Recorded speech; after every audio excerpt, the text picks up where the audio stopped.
નમસ્કાર, જય શ્રી કૃષ્ણ, રાધે રાધે, હર હર મહાદેવ। મિત્રો, આપ સૌને રક્ષાબંધનની હાર્દિક શુભકામનાઓ। આજે અમે તમને ભાઈ અને બહેનના પવિત્ર સંબંધની એક મહાન કથા સંભળાવવા જઈ રહ્યા છીએ, જે અત્યંત પવિત્ર છે। તમે આ વિડીયોને ધ્યાનથી જોશો ત્યારે તમને ખબર પડશે કે એક ભાઈનો તેની બહેન પ્રત્યેનો પ્રેમ કેવો હોય છે। એક ભાઈ તેની બહેનના પ્રેમને પામવા માટે કંઈ પણ કરી શકે છે। મિત્રો, આજની કહાની ખૂબ જ જ્ઞાનવર્ધક અને દરેક વ્યક્તિએ જીવનમાં ઉતારવા જેવી છે, માટે ધ્યાનપૂર્વક સાંભળજો। મિત્રો, કહાની શરૂ કરતાં પહેલાં તમને વિનંતી છે કે આ વિડીયોના અંત સુધી જોડાયેલા રહેજો અને વિડીયો પસંદ આવે તો લાઈક અને શેર કરજો। જો હજુ સુધી તમે અમારી ચેનલને સબસ્ક્રાઈબ ના કરી હોય તો અત્યારે જ સબસ્ક્રાઈબ કરી દેજો તથા કોમેન્ટ બોક્સમાં હર હર મહાદેવ જરૂરથી લખી દેજો, જેથી ભગવાન ભોલેનાથની કૃપા આપણા સૌ પર નિરંતર બની રહે। તો ચાલો કહાની શરૂ કરીએ। એક સમયની વાત છે। દેવર્ષિ નારદ આકાશ માર્ગમાં વિચરણ કરી રહ્યા હતા, ત્યારે તેમણે જોયું કે એક બહેન તેના ભાઈના હાથના કાંડા પર રાખડી બાંધી રહી હતી અને રાખડીના બદલામાં તે ભાઈ તેની બહેનને હંમેશા રક્ષા કરવાનું વચન આપી રહ્યો હતો। તે સમયે શ્રાવણ મહિનો ચાલી રહ્યો હતો, ત્યારે દેવર્ષિ નારદે વિચાર્યું કે આ તો શ્રાવણ મહિનો ચાલી રહ્યો છે। આ મહિનામાં ભગવાન ભોલેનાથની પૂજા આરાધના કરવામાં આવે છે, તો મારે ભગવાન ભોલેનાથ પાસે જઈને તેમને પૂછવું જોઈએ કે તે બહેન તેના ભાઈના હાથના કાંડા પર રાખડી કેમ બાંધી રહી હતી અને તે ભાઈ તેની બહેનને તેની રક્ષા કરવાનું વચન કેમ આપી રહ્યો હતો। ત્યારબાદ દેવર્ષિ નારદ નારાયણ નારાયણનો જાપ કરતાં કરતાં ભગવાન ભોલેનાથ પાસે પહોંચી જાય છે। તે સમયે ભગવાન ભોલેનાથ માતા પાર્વતી સાથે કૈલાશ પર્વત પર વિરાજમાન હોય છે। દેવર્ષિ નારદ ભગવાન ભોલેનાથ અને માતા પાર્વતીની સમક્ષ જાય છે અને તેમને પ્રણામ કરે છે। ત્યારબાદ ભગવાન ભોલેનાથ દેવર્ષિ નારદને કહે છે, હે દેવર્ષિ નારદ, આજે તમે આ કૈલાશ પર્વત પર કયા કારણથી પધાર્યા છો?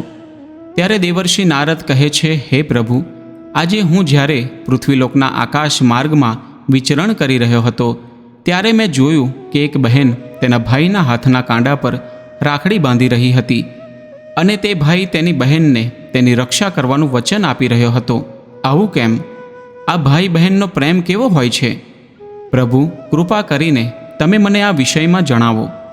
ત્યારે ભગવાન ભોલેનાથ કહે છે, હે દેવર્ષિ નારદ, ભાઈ બહેનનો પ્રેમ માતા પિતાના સંબંધ જેવો પવિત્ર હોય છે। ભાઈ બહેનનો પ્રેમ આપણા વહાલા યમરાજજીના કારણે જ છે। આ તેમની બહેન અને તેમના પ્રેમની નિશાની છે, એટલા માટે રક્ષાબંધનનો તહેવાર ઉજવવામાં આવે છે। હે દેવર્ષિ નારદ, તમે જે પૃથ્વીલોક પર જોયું તે ભાઈ બહેનના પ્રેમની નિશાની હતી। એક બહેન તેના ભાઈના પ્રેમને પામવા માટે કાંઈ પણ કરી શકે છે, તેની રક્ષા કરે છે, પરંતુ જ્યારે તે બહેન પર કોઈ મુસીબત આવી પડે ત્યારે તેનો ભાઈ હસતા હસતા બધું સહન કરી લે છે, પરંતુ તેની બહેનને કોઈ પણ જાતની પરેશાની થવા દેતો નથી। હે દેવર્ષિ નારદ, હું તમને એક અત્યંત મહત્વપૂર્ણ રક્ષાબંધનની એક કથા સંભળાવું છું। તે કથાને સાંભળ્યા બાદ તમને સમજમાં આવી જશે કે એક ભાઈનો તેના બહેન પ્રત્યેનો પ્રેમ કેવો હોય છે। ત્યારે દેવર્ષિ નારદ કહે છે, હે પ્રભુ, હવે તમે મને તે કથા સંભળાવો, મારાથી હવે વધારે ધીરજ નહીં રાખી શકાય। ત્યારે ભગવાન ભોલેનાથ કહે છે, હે દેવર્ષિ નારદ, આટલી ઉતાવળ કરવી સારી નથી, કેમ કે જે કોઈ વ્યક્તિ આ કથાને પૂરી સાંભળે છે ત્યારે આ કથાને સાંભળવા માત્રથી જ તેનું કલ્યાણ થાય છે, અને જે કથા સાંભળ્યા પછી તેને બીજા વ્યક્તિને પણ સંભળાવે છે, તેના સુધી પહોંચાડે છે, તેની બધી મનોકામનાઓ પૂર્ણ થાય છે। ત્યારે ભગવાન ભોલેનાથની વાત સાંભળીને દેવર્ષિ નારદ કહે છે, હે પ્રભુ, તમે કથા સંભળાવો, હું સંપૂર્ણ શ્રદ્ધા અને વિશ્વાસથી મન લગાવીને તે કથાને સાંભળીશ।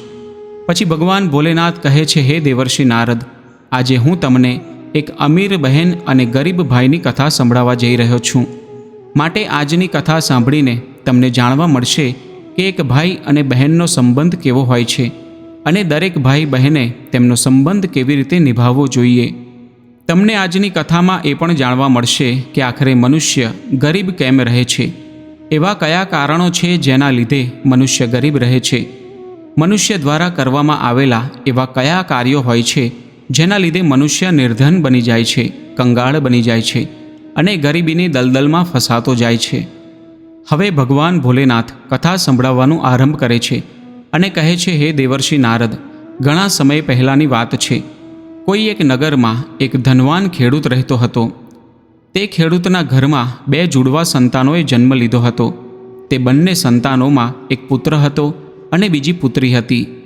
તે ખેડૂતે તેના પુત્રનું નામ શ્યામ રાખ્યું હતું અને તેની પુત્રીનું નામ ચિત્રા રાખ્યું હતું. થોડા વર્ષો બાદ તે ખેડૂતના સંતાનો મોટા થઈ ગયા. જ્યારે ખેડૂતના સંતાનોની ઉંમર ધીરે ધીરે વિવાહને યોગ્ય થઈ ગઈ, ત્યારે તે ખેડૂતને તેમના સંતાનોના વિવાહની ચિંતા સતાવવા લાગે છે. એક દિવસે તે ખેડૂત કોઈ કામથી બીજા શહેરમાં જાય છે. તે એક વેપારીના ઘરે ગયો હતો. ત્યાં તેને તે વેપારીનો પુત્ર પસંદ આવી જાય છે. હવે ઘરે આવીને આ વાત તે તેની પત્નીને જણાવે છે અને તે વેપારીના પુત્રની સાથે તે ખેડૂત પોતાની દીકરી ચિત્રાનું લગ્ન કરી દે છે. તે ખેડૂત તેની પુત્રીના લગ્નમાં કોઈ પણ કસર રાખતો નથી. આ રીતે ચિત્રા તેના પિતાજીના ઘરેથી વિદાય લઈને તેના સાસરે જતી રહે છે. પોતાની દીકરીનું લગ્ન કર્યા બાદ હવે તે ખેડૂત પોતાના દીકરાના લગ્ન વિશે ચિંતા કરવા લાગે છે. તે ખેડૂતના મનમાં એ ચાલી રહ્યું હતું કે મારી દીકરી તો તેના સાસરે જતી રહી છે. મેં તેનો વિવાહ એક સારા અને અમીર ઘરમાં કરી દીધો છે. હવે મારે મારા પુત્ર વિશે વિચારવું જોઈએ અને મારે જલ્દી જ તેના પણ લગ્ન કરાવી દેવા જોઈએ. જો મારા દીકરાના લગ્ન યોગ્ય સમયે સારી રીતે થઈ ગયા તો હું મારા જીવનના બાકીના વર્ષો મારા દીકરા અને વહુ તથા મારી પત્ની સાથે આરામથી વિતાવીશ. હવે ભગવાન ભોલેનાથ કહે છે, હે દેવર્ષિ નારદ, વિધાતા દ્વારા લખવામાં આવેલી ઈશ્વરની લીલા ખૂબ જ વિચિત્ર હોય છે. ન જાણે પરમાત્મા ક્યારે કોને ધનવાન બનાવી દે અને કોના માટે ગરીબીના દ્વાર ખોલી દે તેના વિશે કોઈ જાણી શકતું નથી. એવી જ રીતે તે ધનવાન ખેડૂતની સાથે પણ કંઈક એવું જ થાય છે. એક દિવસે તે ખેડૂત ખૂબ જ ભયંકર બીમારીમાં ફસાઈ જાય છે. તેનો પુત્ર શ્યામ ખૂબ જ ઉદાર દિલનો વ્યક્તિ હતો. જ્યારે શ્યામ તેના પિતાને આવી હાલતમાં જુએ છે ત્યારે પોતાના પિતાજીની આવી હાલત જોઈને તે ખૂબ જ દુઃખી થઈ જાય છે. ત્યારબાદ તે તેના પિતાજીનો સારામાં સારા વૈદ્ય પાસે ઈલાજ કરાવે છે અને તેના પિતાજી માટે મોંઘામાં મોંઘી દવાઓ પણ લઈ આવે છે. પરંતુ તેના પિતાજીની હાલતમાં કોઈ પણ સુધારો નહોતો આવી રહ્યો. ધીરે ધીરે તે ખેડૂતની બધી જ ધન સંપત્તિ તેના ઈલાજમાં વપરાઈ જાય છે. આ રીતે તેના પિતાનો ઈલાજ કરાવતા કરાવતા તે ખેડૂતનો દીકરો શ્યામ ખૂબ જ ગરીબ બની જાય છે. આટલો બધો ઈલાજ કરાવ્યા પછી પણ તેના પિતાની હાલતમાં કોઈ પણ સુધારો નહોતો આવી રહ્યો. જ્યારે કોઈ પણ દવા તે ખેડૂતની બીમારીમાં કામ આવતી નથી, ત્યારે એક દિવસે તે ખેડૂત તેના દીકરા શ્યામને તેની પાસે બોલાવે છે અને કહે છે, દીકરા, જ્યારે કોઈ પણ કામ મનુષ્યની સામર્થ્યની બહાર થઈ જાય કે પછી તે કામનું કોઈ સમાધાન ન મળે, ત્યારે એવા સમયમાં તે કામને ઈશ્વરના ભરોસે છોડી દેવું જોઈએ. એટલા માટે દીકરા, તું મારી ચિંતા છોડી દે અને હવે તું તારા ભવિષ્ય વિશે વિચાર. મારું તો શું છે, આજે નહીં તો કાલે મારે આ સંસાર છોડીને જવાનું જ છે. દીકરા, મેં મારી જિંદગીને ખૂબ જ સારી રીતે જીવી છે. હું ભગવાનનો આભાર માનું છું કે મને તારા જેવો પુત્ર મળ્યો છે. મારું જીવન તો હવે ખૂબ જ જલ્દી સમાપ્ત થઈ જવાનું છે, પરંતુ તારી સામે તો તારી આખી જિંદગી પડી છે. એટલા માટે દીકરા, હવે તું મારી ચિંતા કરવાનું છોડી દે અને તારા લગ્ન કરીને તારો ઘર સંસાર શરૂ કર. હું મારા જીવતા મારી વહુને જોવા માગું છું, તને ખુશ જોવા માગું છું. દીકરા, તું ફક્ત મારી આટલી ઈચ્છા પૂરી કરી દે. પોતાના પિતાજીના મોઢેથી આ શબ્દો સાંભળીને શ્યામ ચૂપ થઈ જાય છે, કેમ કે તે બિચારો શ્યામ આખરે કરી પણ શું શકતો હતો. તેના હાથમાં કાંઈ પણ નહોતું. હવે તેના ઘરમાં જે કંઈ પણ ધન સંપત્તિ હતી તે બધી જ તેના પિતાની સારવાર પાછળ ખર્ચ થઈ ગઈ હતી. હવે શ્યામ તેના પિતાજીને કહે છે, હે પિતાજી, જો તમને મારા લગ્ન થવા પર ખુશી મળશે તો તમને જેવું યોગ્ય લાગે તેમ તમે કરો. ત્યારબાદ તે ગરીબ ખેડૂત તેના દીકરા શ્યામના લગ્ન એક ગરીબ દીકરી સાથે કરાવી દે છે. શ્યામની પત્ની ખૂબ જ સંસ્કારી હતી. તે બધી જ વ્યવહારિક વાતો ખૂબ જ સારી રીતે સમજતી હતી. હવે શ્યામના લગ્નના થોડા દિવસો બાદ તેના ઉપર એક ખૂબ જ મોટું સંકટ આવી પડ્યું. બીમારીના કારણે તે ખેડૂતનું મૃત્યુ થઈ ગયું. હવે પિતાજીના મૃત્યુ બાદ શ્યામ તેના પિતાજીના રીતિ રિવાજ મુજબ અંતિમ સંસ્કાર કરે છે. શ્યામની પાસે જે કંઈ પણ ખેતર માટેની જમીન હતી તે બધી જ જમીન તેના પિતાજીની સારવાર પાછળ વેચાઈ ગઈ હતી. હવે શ્યામ પાસે જે કંઈ પણ જમા મૂડી હતી તેનાથી તે તેના પિતાજીનો અંતિમ સંસ્કાર કરે છે અને તેમની પાછળની ધાર્મિક વિધિ પણ કરે છે. આ રીતે શ્યામ હવે વધારે ગરીબ થઈ જાય છે. મિત્રો, શ્યામ એક દિવસે ખૂબ જ કંગાળ બની જાય છે. ત્યારે તે ગામમાંથી બહાર જઈને એક નાની ઝૂંપડી બનાવીને તેની પત્ની સાથે રહેવા લાગે છે. શ્યામ પહેલાંથી જ મહેનતુ હતો. હવે તે બીજાના ખેતરમાં મહેનત મજૂરી કરીને પોતાનું ગુજરાન ચલાવવા લાગે છે. આ બાજુ જ્યારે તેની બહેનને ખબર પડી કે પિતાજીનું મૃત્યુ થઈ ગયું છે ત્યારે તે ખૂબ જ દુઃખી થઈ જાય છે અને સાથે જ તેને એ પણ ખબર પડે છે કે તેના ભાઈએ તેના પિતાએ ભેગી કરેલી બધી ધન સંપત્તિને તેમના ઈલાજ પાછળ ખર્ચ કરી દીધી છે. ત્યારે શ્યામની બહેન ચિત્રા, કે જેના લગ્ન એક ધનવાન વેપારીના ઘરે થયા હતા, તેને જ્યારે તેના ભાઈની પરિસ્થિતિ વિશે ખબર પડે છે ત્યારે તે ધનવાન બહેન તેના ગરીબ ભાઈને નફરત કરવા લાગે છે. હવે ભગવાન ભોલેનાથ કહે છે, હે દેવર્ષિ નારદ, કળિયુગનો પ્રત્યેક મનુષ્ય ધનનો લોભી હોય છે. જેવી રીતે શ્યામની બહેન શ્યામની પાસે ધન સંપત્તિ ન જોઈને તેને નફરત કરવા લાગી છે, તે મનમાં વિચારવા લાગી કે મારો ભાઈ અત્યારે તો એકદમ કંગાળ થઈ ગયો છે. તેનું ઘર, જમીન બધું જ વેચાઈ ગયું છે અને હવે તેની પાસે એક ફૂટી કોડી પણ રહી નથી. જો તે આવી હાલતમાં મારા સાસરે આવશે તો તેને જોઈને મારી દેરાણી અને જેઠાણી મારું ખૂબ જ અપમાન કરશે અને મારો મજાક ઉડાવશે કે તારા પિયરવાળા તો એકદમ કંગાળ છે. આ રીતે મારી સાસરીમાં મારી ખૂબ જ બદનામી થશે. પોતાની બદનામી ના થાય એટલા માટે ચિત્રા તેના ભાઈ શ્યામ સાથે તેના બધા સંબંધો તોડી નાખે છે. તે બહેન તેના ભાઈ માટે એટલી નિર્દય બની જાય છે કે તે તેના પિતાજીના 13મા પર પણ નથી જતી અને તેના ભાઈનો હાલચાલ પણ નથી પૂછતી. હવે ચિત્રા તેના ભાઈને ક્યારેય તેની સાસરીમાં બોલાવતી નથી અને તેના ઘરે પણ જતી નથી. જ્યારે શ્યામને તેની બહેન ચિત્રાના આવા વર્તન વિશે જાણવા મળે છે ત્યારે હવે ધીરે ધીરે તેને બધી વાત સમજમાં આવી જાય છે કે મારી જે વહાલી અને પ્રેમાળ બહેન હતી તે બહેન આજે મને નફરત કેમ કરી રહી છે. એટલા માટે હવે શ્યામ પણ તેની બહેનની સાસરીમાં ક્યારેય જતો નથી. આ રીતે ચિત્રા ખૂબ જ એશો આરામથી તેની સાસરીમાં પોતાનું જીવન પસાર કરી રહી હતી.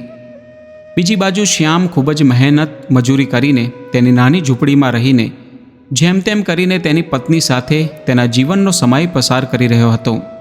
હવે ભગવાન ભોલેનાથ કહે છે, હે દેવર્ષિ નારદ, આવી જ રીતે થોડા વર્ષો પસાર થઈ જાય છે. આ સમય દરમિયાન શ્યામના ઘરે એક પુત્રનો જન્મ થયો અને તેનો પુત્ર ક્યારે 15 વર્ષનો થઈ ગયો તે તેને ખબર પણ ન પડી. આ બાજુ ચિત્રાના સંતાનો પણ મોટા થઈ ગયા હતા. થોડા વર્ષો પસાર થયા બાદ એક દિવસે શ્યામની બહેન ચિત્રાના દીકરાના લગ્ન નક્કી થઈ જાય છે.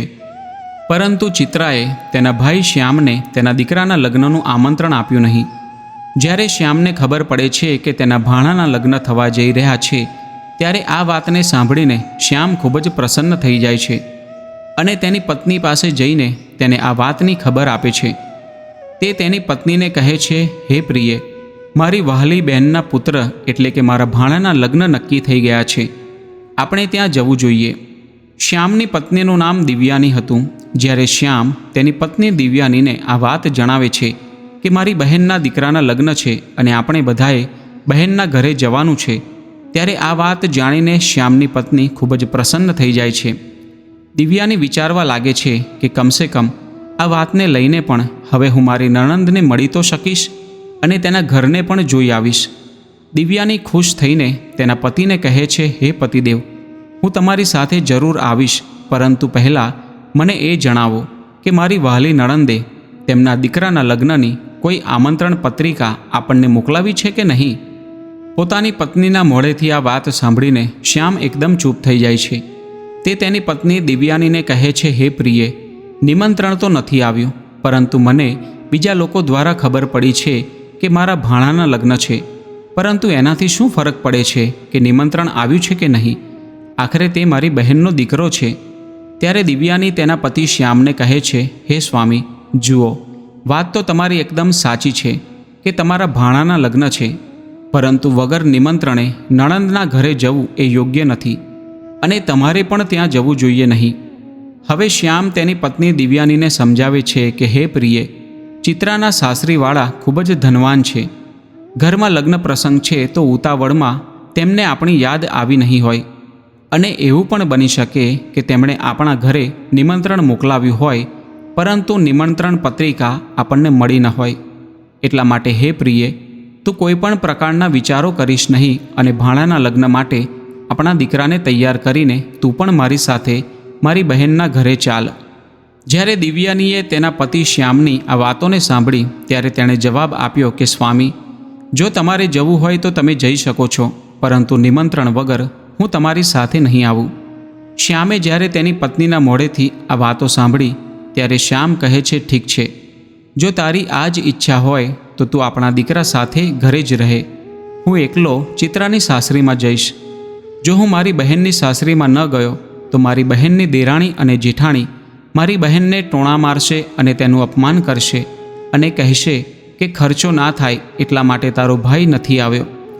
આટલું કહીને શ્યામ ઘરમાંથી બહાર નીકળી જાય છે.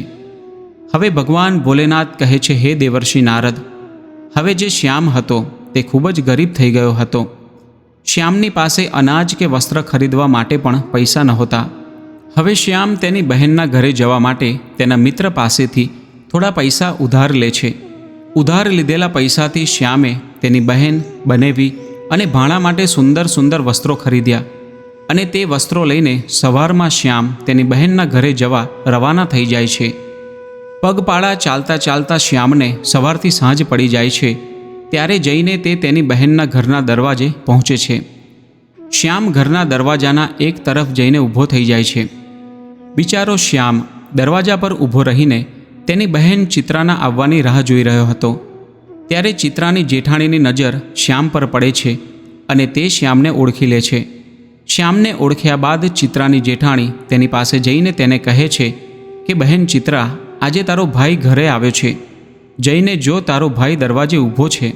જ્યારે ચિત્રા તેની જેઠાણીના મોઢેથી આવી વાતો સાંભળે છે ત્યારે તે તેની જેઠાણીને પૂછવા લાગે છે, મોટી બહેન, જો તમે મારા ભાઈને ઘરના દ્વાર ઉપર ઊભેલો જોયો છે તો મને એ જણાવો કે મારો ભાઈ મારી સાસરીમાં કેવી હાલતમાં આવ્યો છે અને મારા ભાઈએ કેવા કપડાં પહેર્યા છે. હવે ચિત્રાની જેઠાણી કહે છે કે તારો ભાઈ ફાટેલા અને મેલા કપડાં પહેરીને આપણા ઘરના દ્વારે ઊભો છે. તે તારા આવવાની રાહ જોઈ રહ્યો છે. જેઠાણીની વાત સાંભળીને ચિત્રા ગુસ્સાથી લાલચોળ થઈ જાય છે અને બધાની નજરોથી બચીને તે તેના ભાઈ પાસે પહોંચી જાય છે.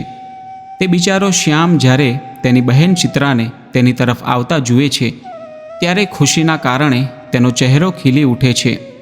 પોતાની બહેનને જોઈને શ્યામની આંખોમાં આંસુ આવી જાય છે, કેમ કે તે 8 વર્ષ પછી તેની બહેનને મળી રહ્યો હતો. ત્યારબાદ ચિત્રા તેના ભાઈને બધાની નજરોથી બચાવીને ઘરના અંદરના ઓરડામાં લઈ જાય છે અને પૂછવા લાગે છે, અરે ભાઈ, તમને કોણે નિમંત્રણ મોકલાવ્યું હતું કે જેથી તમે અહીં આવી ગયા? ત્યારે શ્યામ કહે છે કે બહેન, તું તો તારા ભાઈને ભૂલી જ ગઈ છું, પરંતુ મને કોઈકની પાસેથી ખબર પડી કે મારા ભાણાના લગ્ન છે, એટલા માટે હું તારા પતિ અને તારા દીકરા માટે નવા વસ્ત્રો લઈને આવ્યો છું. મેં વિચાર્યું કે જો હું મારા બહેનની સાસરીમાં નહીં જાઉં તો મારી બહેનની દેરાણી અને જેઠાણી તેનું અપમાન કરશે, તેને ખરી ખોટી સંભળાવશે, એટલા માટે હું તારી પાસે આવ્યો છું. પોતાના ભાઈના મોઢેથી આવી વાતો સાંભળીને ચિત્રા કહે છે, ભાઈ, તમારે આવી રીતે બેશરમ વ્યક્તિની જેમ અહીં આવવું જોઈતું નહોતું. તમે આવી રીતે ફાટેલા અને ગંદા કપડાં પહેરીને મારા ઘરે આવી ગયા એ મારા માટે શરમની વાત છે. પોતાનો નહીં તો મારા માન સન્માનનો તો વિચાર કરવો જોઈતો હતો. આખરે તમારી તો કોઈ ઇજ્જત નથી, તો કમસે કમ તમે મારી ઇજ્જત વિશે તો વિચાર્યું હોત. મારો વિવાહ એક ઊંચા કુળમાં થયો છે, એટલા માટે તમારે આવી હાલતમાં અહીં નહોતું આવવું જોઈતું. જ્યારે શ્યામ તેની બહેન ચિત્રાના મોઢેથી આવા કડવા શબ્દો સાંભળે છે ત્યારે તે મજબૂર ભાઈનું કાળજું કંપી ઉઠે છે અને તે દુઃખી થઈ જાય છે. હવે ભગવાન ભોલેનાથ કહે છે, હે દેવર્ષિ નારદ, હવે શ્યામ તેની બહેનના પગમાં પડીને માફી માગવા લાગે છે. શ્યામ કહે છે, હે બહેન, મને માફ કરી દે. મને નહોતી ખબર કે મારા કારણે અહીં તારી બદનામી થશે. હું તો હંમેશાથી એ જ ઈચ્છું છું કે તારી બદનામી ક્યારેય ન થાય, તારી દેરાણી જેઠાણી તારું અપમાન ન કરે. એટલા માટે તો હું તમારા માટે નવા વસ્ત્રો લઈને આવ્યો છું.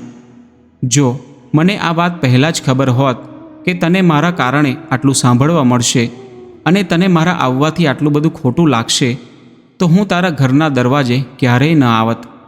હું તો એ વિચારીને આવ્યો હતો કે મારા ભાણાના લગ્ન છે અને જો મારી બહેનના સાસરીમાં ન પહોંચ્યો તો મારી બહેનની દેરાણી અને જેઠાણી તેને ખરું ખોટું સંભળાવશે, તેનું અપમાન કરશે. જ્યારે શ્યામની આટલી બધી વાતો તેની બહેન ચિત્રાએ સાંભળી ત્યારે ચિત્રાનો ગુસ્સો થોડોક શાંત થઈ ગયો. ત્યારબાદ તે શ્યામને કહે છે, ચાલો, જ્યારે તમે આવી જ ગયા છો તો મારી એક વાત કાન ખોલીને સાંભળી લો. જ્યાં સુધી મારા દીકરાના લગ્ન ન થઈ જાય ત્યાં સુધી તમે આ ઓરડામાં જ બેસી રહેજો અને આ ઓરડાની બહાર નીકળવાની ક્યારેય ભૂલ ન કરતા. નહીં તો તમને જોઈને લોકો કહેશે કે ચિત્રાનો ભાઈ તો ભિખારી છે અને હું નથી ઈચ્છતી કે મારી ગણતરી ગરીબ લોકોમાં થાય. જ્યારે બધા મહેમાનો માટે ભોજન બની જશે ત્યારે હું ભોજનની થાળી તમને આ ઓરડામાં પહોંચાડી દઈશ અને તમે ભોજન કરીને પાછલા દરવાજેથી ચૂપચાપ તમારા ઘરે જતા રહેજો. શ્યામ કહે છે, ઠીક છે બહેન, હું આજે રાતે જ તારા ઘરેથી મારા ગામડે જતો રહીશ. પરંતુ મારી તને એક વિનંતી છે. હું તારા અને જીજાજી માટે જે કપડાં લાવ્યો છું તે કપડાંને તું રાખી લે. હું તેને તારા માટે ખૂબ જ પ્રેમથી લાવ્યો છું. ચિત્રાએ તેના ભાઈ પાસેથી બધા કપડાં લઈ લીધા અને ચૂપચાપ તે ઓરડામાંથી બહાર નીકળી ગઈ અને જતા સમયે બહારથી તે ઓરડાનો દરવાજો બંધ કરી દીધો જેથી શ્યામ બહાર ન આવી શકે. શ્યામ તે ઓરડામાં બેઠા બેઠા તેની બહેનના પાછા આવવાની રાહ જોવા લાગે છે. હવે ભોલેનાથ કહે છે, હે દેવર્ષિ નારદ, એક બાજુ શ્યામ ઓરડામાં બેઠો બેઠો તેની બહેનના પાછા આવવાની રાહ જોઈ રહ્યો હતો કે મારી બહેન મને ભોજન જમાડવા માટે પાછી આવશે. આજે તો મને સ્વાદિષ્ટ ભોજન ખાવા મળશે. પરંતુ શ્યામને ક્યાં ખબર હતી કે તેની નિર્મોહી બહેન તેને તે ઓરડામાં બંધ કરીને તેના ઘરકામમાં પરોવાઈ ગઈ હતી અને તેના ભાઈને ભોજન આપવાનું ભૂલી ગઈ હતી. શ્યામની બહેન ચિત્રા લગ્નની તૈયારીઓમાં એટલી બધી ખોવાઈ જાય છે કે હવે તેને એ યાદ પણ નહોતું રહ્યું કે તેનો ભાઈ તેના ઘરે એક ઓરડામાં બંધ છે અને તે મારા પાછા આવવાની રાહ જોઈ રહ્યો છે. ચિત્રા બધા જ કામકાજ કરતી ગઈ અને લગ્ન પણ સંપૂર્ણ રીતે પૂરું થઈ ગયું. હવે ચિત્રા ખૂબ જ મોટા ઘરની વહુ હતી, તેથી તેનું ઘર પણ ખૂબ જ મોટું હતું. ચિત્રાએ તેના ભાઈને તેના ઘરના સૌથી અંદરના ઓરડામાં બંધ કર્યો હતો અને એક વાત એ પણ હતી કે ત્યાં કોઈ આવતું જતું નહોતું. હવે જેમ જેમ સમય પસાર થતો જાય છે તેમ તેમ ભૂખ અને તરસના કારણે શ્યામ તડપવા લાગે છે અને તેની હાલત પણ ખરાબ થવા લાગે છે.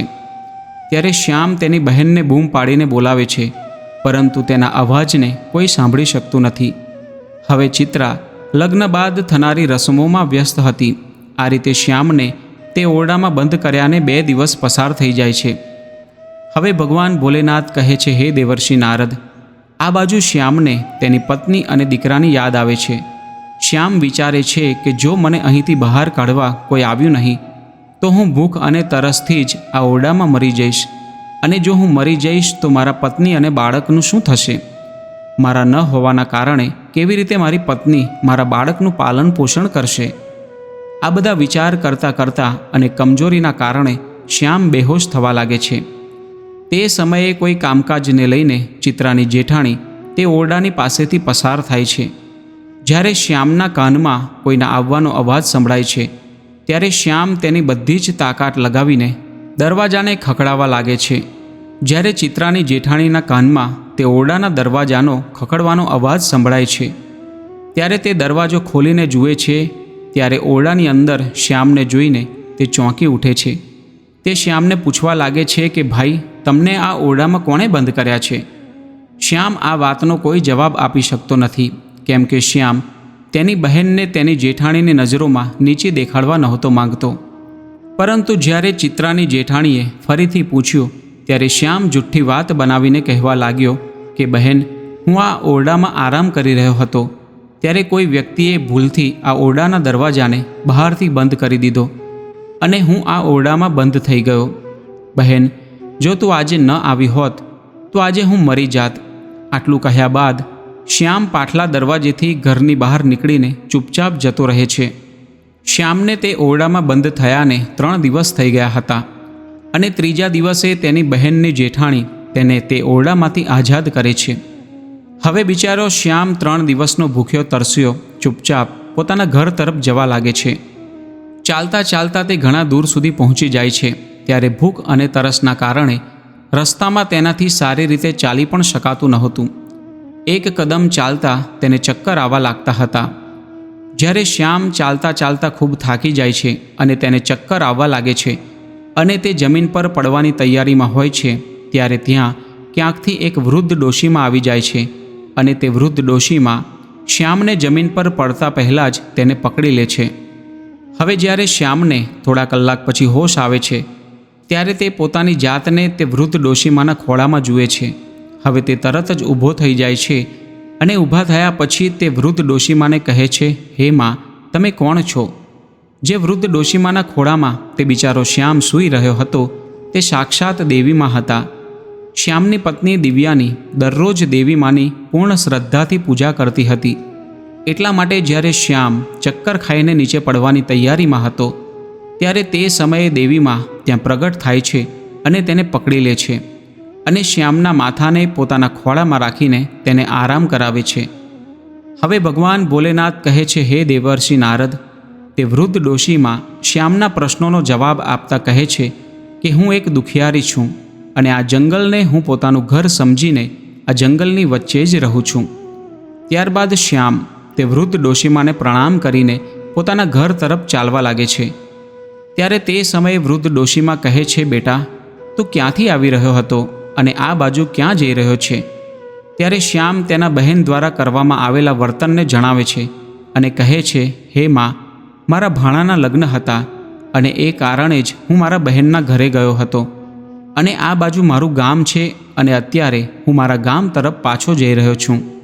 ત્યારે વૃદ્ધ ડોશીમા શ્યામને કહે છે, બેટા, જો તું ખોટું ના લગાડું તો હું તને એક વાત પૂછવા માગું છું. ત્યારે શ્યામ કહે છે, પૂછો માં, તમે મને શું પૂછવા માગો છો? વૃદ્ધ ડોશીમા કહે છે, બેટા, જો તું તારી બહેનના ઘરેથી આવી રહ્યો છે, જેવું તે મને જણાવ્યું કે તારી બહેનના ઘરે તારા ભાણાના લગ્ન હતા, તો તું ખાલી હાથે કેવી રીતે તારા ઘરે જઈ રહ્યો છે? શું તારી બહેને તારી પત્ની અને બાળક માટે કશું પણ મોકલાવ્યું નથી? ત્યારે તે વૃદ્ધ ડોશીમાના મુખે આવી વાતો સાંભળીને શ્યામની આંખોમાં આંસુ આવી જાય છે. શ્યામ વૃદ્ધ ડોશીમાને બધી જ વાતો જણાવી દે છે કે કેવી રીતે તેની બહેને તેને એક ઓરડામાં બંધ કરી દીધો હતો અને તેની સાથે એક દુશ્મન જેવો વ્યવહાર કર્યો હતો. પરંતુ શ્યામ તેની બહેનની બુરાઈ તે વૃદ્ધ ડોશીમાની સામે પણ નહોતો કરવા માંગતો. પરંતુ તે વૃદ્ધ ડોશીમાએ એવા સ્વરમાં પૂછ્યું કે શ્યામે તેમને બધી જ વાત જણાવવી પડી. આ રીતે શ્યામના મોઢેથી બધી જ ઘટનાને સાંભળ્યા બાદ વૃદ્ધ ડોશીમા કહે છે, દીકરા, તું કોઈ પણ પ્રકારની ચિંતા ન કરીશ. જે થયું તેને ભૂલી જા અને સાંભળ. અહીંથી થોડે દૂર મારો એક બગીચો છે. તે બગીચામાં અલગ અલગ પ્રકારના ફળ લાગેલા છે.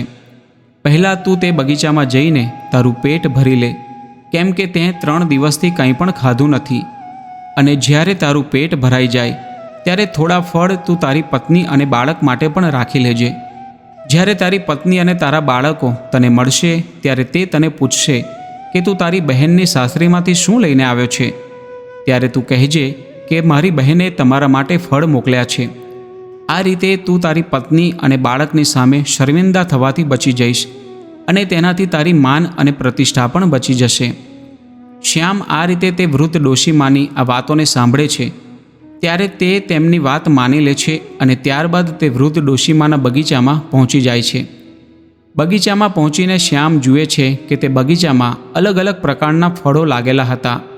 ત્યારે શ્યામ તે વૃક્ષ પરથી ફળ તોડીને ખાવા લાગે છે અને જ્યારે તેનું પેટ ભરાઈ જાય છે ત્યારે તે થોડાક ફળ તોડીને તેના થેલામાં મૂકી દે છે.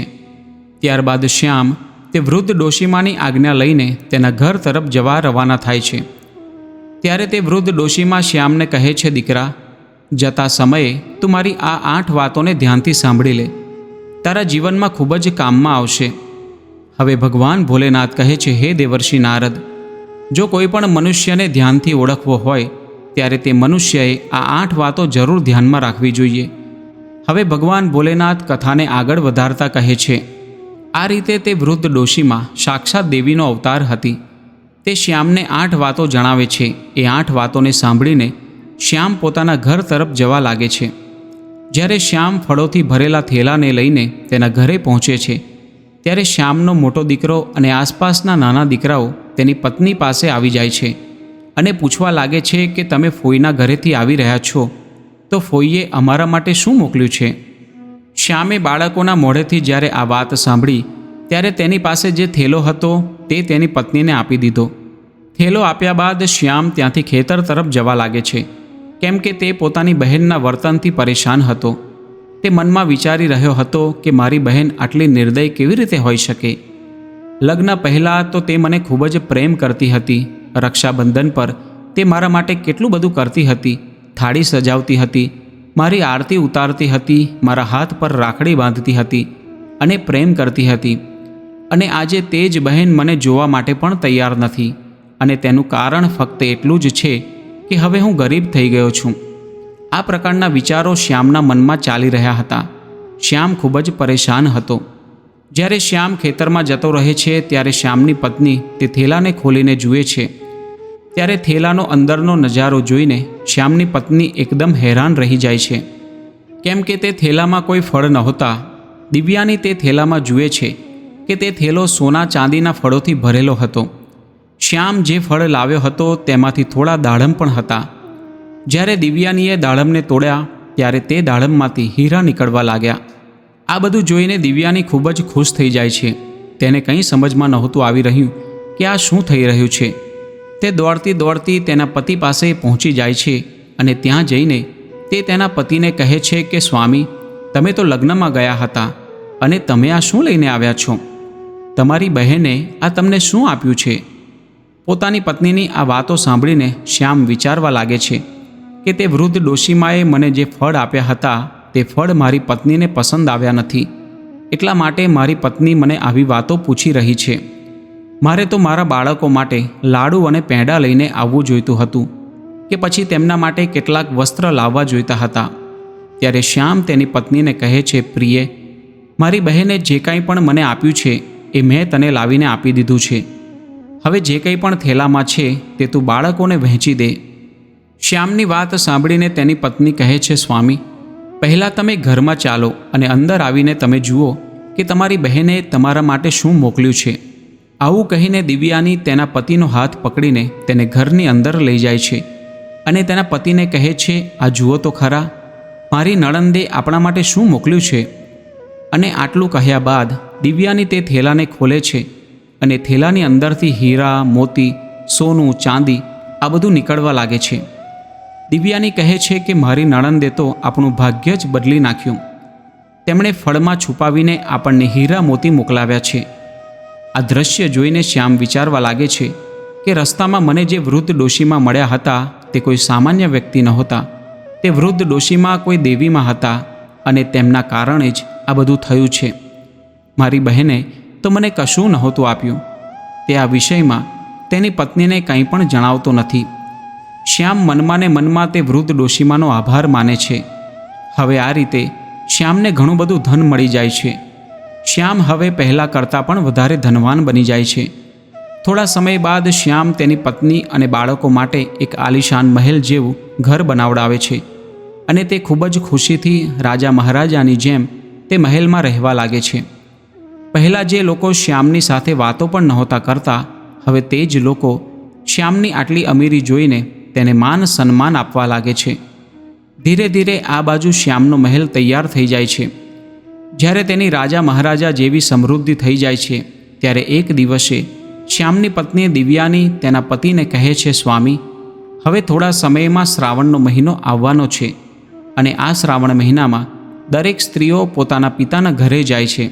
એટલે તમે પણ તમારી બહેનના ઘરે તેની સાસરીમાં જાઓ અને મારી નણંદને બોલાવીને અહીં લઈ આવો. એ બહાને હું પણ મારી નણંદને મળી લઈશ. દિવ્યાની આ વાતો એટલે કહી રહી હતી કે તેને એવું લાગી રહ્યું હતું કે આજે તેના જે દિવસો બદલાયા છે, આજે તે સુખી થયા છે, અમીર બન્યા છે, તેની પાછળ તેની નણંદનો હાથ છે. હવે જ્યારે દિવ્યાનીએ શ્યામને તેની નણંદને ઘરે લાવવાની વાત કહી ત્યારે તેની પત્નીના કહેવા પર શ્યામ ફરી એકવાર તેની બહેનના ઘરે તેની સાસરીમાં જાય છે. થોડા સમય પછી તે તેની બહેનની સાસરીમાં પહોંચી જાય છે. હવે શ્યામ ફરી એકવાર તેની બહેનના ઘરના દરવાજા પર પહોંચી જાય છે, જે દરવાજા પર તે થોડા દિવસ પહેલાં આવીને ઊભો હતો, પરંતુ હવે તેનો પહેરવેશ બદલાઈ ગયો હતો. જ્યારે પહેલાં તે ફાટેલા અને ગંદા કપડામાં ત્યાં આવ્યો હતો, તેની જગ્યાએ હવે તેણે રાજા મહારાજાઓ જેવા કપડાં પહેર્યા હતા. તે સમયે ચિત્રાની જેઠાણી ઘરની બહાર નીકળે છે અને બહારનો નજારો જોઈને તે હેરાન રહી જાય છે કે થોડા સમય પહેલાં જે ભાઈ ફાટેલા અને ગંદા કપડાં પહેરીને આવ્યો હતો, તે આજે રાજા મહારાજાઓના જેવા કપડાં પહેરીને આવ્યો છે. પછી જેઠાણી તરત જ દોડતી દોડતી ચિત્રા પાસે પહોંચી જાય છે અને ચિત્રાને કહે છે કે બહેન, આજે તારો ભાઈ આવ્યો છે. પોતાની જેઠાણીના મોઢેથી આ વાત સાંભળીને ચિત્રા કહે છે, બહેન, કોઈ પણ ભિખારી મારો ભાઈ ન હોઈ શકે. મારો કોઈ ભાઈ નથી. કેમ કે ચિત્રા આવું એટલા માટે કહી રહી હતી કે ચિત્રા આ વખતે પણ તેના ભાઈને ભિખારી સમજી રહી હતી. પરંતુ જ્યારે જેઠાણી તેને જણાવે છે કે ચિત્રા, તારો ભાઈ આજે ભિખારીઓની જેમ નહીં પરંતુ રાજા મહારાજાઓની જેમ આવ્યો છે. તારા ભાઈને જોઈને તો એવું લાગી રહ્યું છે કે જાણે તે કોઈ દેશનો રાજા હોય. તારા ભાઈની આગળ પાછળ સૈનિકો છે. આપણા ઘરના દરવાજે એક શણગારેલો સુંદર રથ ઊભો છે. બહેન, એકવાર તું જઈને જોઈ તો લે. જ્યારે ચિત્રાએ તેની જેઠાણીને મોઢેથી આ વાતો સાંભળી ત્યારે તેને તેની જેઠાણીની આ વાતો પર વિશ્વાસ થતો નથી અને સત્ય હકીકત જાણવા માટે તે તેના ભાઈને સંતાઈને જુએ છે. જેવું જ ચિત્રાએ તેના ભાઈનું રાજા મહારાજાઓનું જેવું રૂપ જોયું ત્યારે તેના ભાઈના ઠાઠને જોઈને ચિત્રા એકદમ ચોંકી ગઈ. તે વિચારવા લાગી કે ગઈકાલ સુધી તો મારો ભાઈ એકદમ ભિખારી હતો. તેની પાસે તો પહેરવા માટે કપડાં પણ નહોતા, તો પછી અચાનક તે આટલો બધો અમીર કેવી રીતે બની ગયો?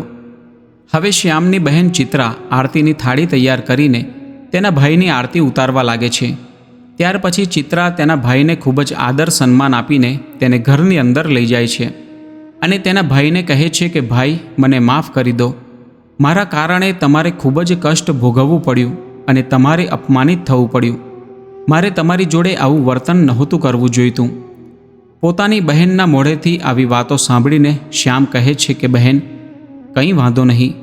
તે સમયે અમારા દિવસો કંઈક સારા નહોતા. તારી ભૂલો માટે મેં તને પહેલાં જ માફ કરી દીધી છે. બહેન, હવે તું આ બધી વાતોને ભૂલી જા અને મારી સાથે મારા ઘરે ચાલવાની તૈયારી કર. બહેન, હું તને લેવા માટે આવ્યો છું. હવે તારે મારી સાથે મારા ઘરે આવવાનું છે. તારી ભાભીએ તને બોલાવવા માટે મને અહીં મોકલ્યો છે. આટલું સાંભળીને ચિત્રા ખુશીથી તેના ભાઈના ઘરે જવા માટે તૈયાર થઈ જાય છે અને તૈયાર થઈને ચિત્રા તેના ભાઈના રથમાં બેસી જાય છે. હવે ભગવાન ભોલેનાથ આગળ કહે છે, હે દેવર્ષિ નારદ, એક ભાઈ કે જેના ગરીબ હોવા પર તેની બહેને તેને ખાવા માટે પણ પૂછ્યું નહીં, અને તે જ ભાઈ કે જેની પાસે આજે ધન દોલત આવી જવાથી તે પોતાની બહેનને બોલાવવા માટે તેની સાસરીમાં જતો રહ્યો અને તેની બધી જ ભૂલોને માફ કરી દીધી. બધી જ ભૂલોને તે ભૂલી ગયો. આ રીતે શ્યામની બહેન જ્યારે તેના પિયરમાં આવે છે ત્યારે તેના ભાઈની સમૃદ્ધિને જોઈને તે એકદમ દંગ રહી જાય છે. તે જુએ છે કે ત્યાં એક ભવ્ય આલિશાન મહેલ હતો અને મહેલની અંદર ઘણા પ્રકારના નોકર ચાકર કામ કરી રહ્યા હતા અને અન્નના ભંડાર ભરેલા હતા. ચિત્રા તેના ભાઈની આવી સ્થિતિને જોઈને એકદમ હેરાન રહી જાય છે. મહેલમાં પહોંચ્યા બાદ શ્યામની પત્ની દિવ્યાની પણ તેની નણંદની ખૂબ સેવા કરે છે.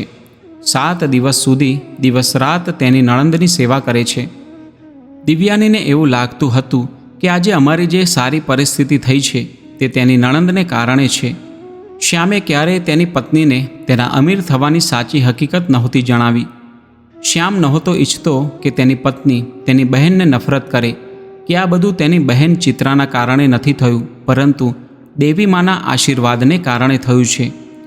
પરંતુ શ્યામ તેની બહેનને પણ આ બધી બાબતોમાં સામેલ કરતો હતો કે શ્યામની બહેન તેની સાથે આવું વર્તન ના કરતી તો કદાચ તેને દેવી માના આશીર્વાદ પ્રાપ્ત ન થતા. શ્યામની પત્ની દિવ્યાની એ વાત નહોતી જાણતી. દિવ્યાની તેની નણંદની ખૂબ જ સેવા ચાકરી કરે છે અને તેની ખૂબ જ સંભાળ રાખે છે. થોડા દિવસ પછી શ્યામની બહેન ચિત્રા તેના સાસરીમાં જવા માટે તૈયાર થાય છે.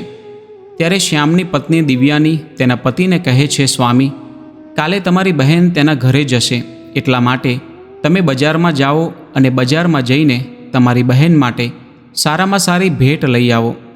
પોતાની પત્નીની વાત સાંભળીને શ્યામ ઘરમાંથી બજારમાં જવા નીકળી જાય છે. ત્યારે શ્યામ એક મોચીની દુકાને પહોંચે છે અને મોચીને કહે છે કે ભાઈ, મારે મારી બહેન માટે બોલી શકે તેવી મોજડી બનાવવી છે. શું તમે મારી બહેન માટે બોલી શકે તેવી મોજડી બનાવી આપશો? ત્યારે મોચી કહે છે કે હું બોલી શકે તેવી મોજડી તો બનાવી દઈશ, પરંતુ તેને બનાવવાની કિંમત વધારે થશે. ત્યારે શ્યામ તે મોચીને કહે છે, ભાઈ, હું તમને મોં માગી કિંમત આપીશ, પરંતુ તમે એવી મોજડી બનાવો કે જ્યારે મારી બહેન એ મોજડી પહેરીને ચાલે ત્યારે મોજડીમાંથી હું તમને જે 8 વાતો જણાવવાનો છું તે 8 વાતો વારાફરતી બોલવા લાગે. ત્યારબાદ શ્યામ તે મોચીને તે જ્ઞાનની 8 વાતો જણાવે છે, જે વાતોને એ વૃદ્ધ ડોશીમાએ જંગલમાં જણાવી હતી. હવે ભગવાન ભોલેનાથ કહે છે, હે દેવર્ષિ નારદ, હવે શ્યામ મોચીને કહે છે કે હે મોચીભાઈ, હવે હું તમને તે જ્ઞાનની 8 વાતો જણાવું છું.